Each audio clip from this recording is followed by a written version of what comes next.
Did you know that New York City is one of the most ethnically diverse cities in the world?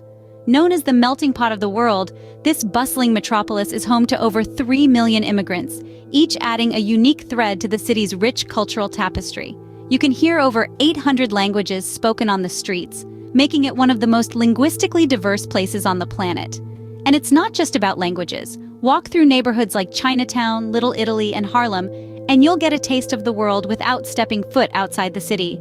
Here, cultural heritage is preserved and celebrated, with each neighborhood offering a unique vibe and flavor. So, when you're in New York City, you're not just in a city, you're experiencing the world in a nutshell. Stay tuned as we take you on a voyage through the city that never sleeps, starting with a gift that came all the way from France.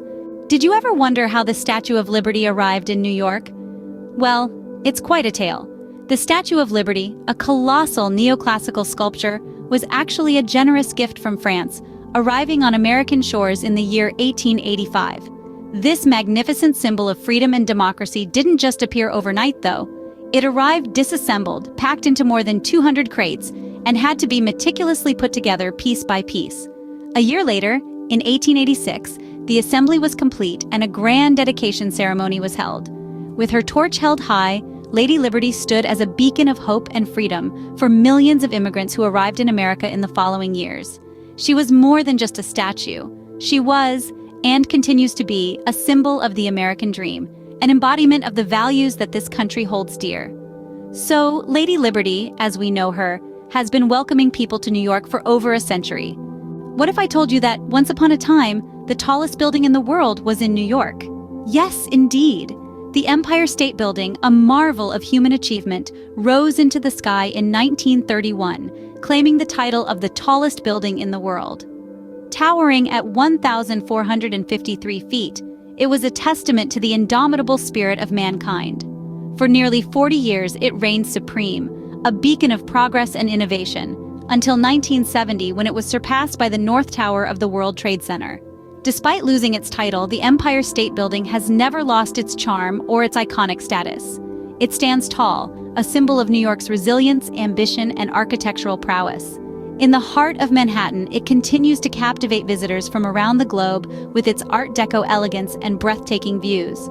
Despite losing its title, the Empire State Building continues to be an iconic part of New York's skyline. What makes Times Square the most visited place globally? Well, its history is as vibrant as its neon lights. Known as the crossroads of the world, Times Square wasn't always a hub of entertainment and advertising. In fact, it was once a horse trading market known as Longacre Square. In the late 19th century, the New York Times moved its headquarters to this location, leading to its current name, Times Square. This move ignited the area's transformation into a bustling urban center. With the rise of Broadway theaters and the introduction of electric billboards, Times Square started to sparkle with life and energy. Today, it's a global symbol of the city that never sleeps, filled with the hum of traffic, the chatter of tourists, and the glow of towering digital billboards. It has become the beating heart of New York City, always alive and always changing. From horses to billboards, Times Square has indeed come a long way. But how has the city been portrayed in art and culture, you ask? Let's take a cinematic journey with Woody Allen's film Manhattan. Released in 1979, this black-and-white film is often described as a love letter to New York. The opening montage alone is a masterpiece, showcasing the city's beauty with shots of iconic landmarks like the Brooklyn Bridge and Central Park. Allen's character, Isaac, famously states, "New York was his town, and it always would be." Through Allen's lens, we see a city that's not just a backdrop, but a character in its own right. A character as complex and compelling as the people who live within it. From Woody Allen's perspective, New York isn't just a city, it's a living, breathing entity that has a story to tell.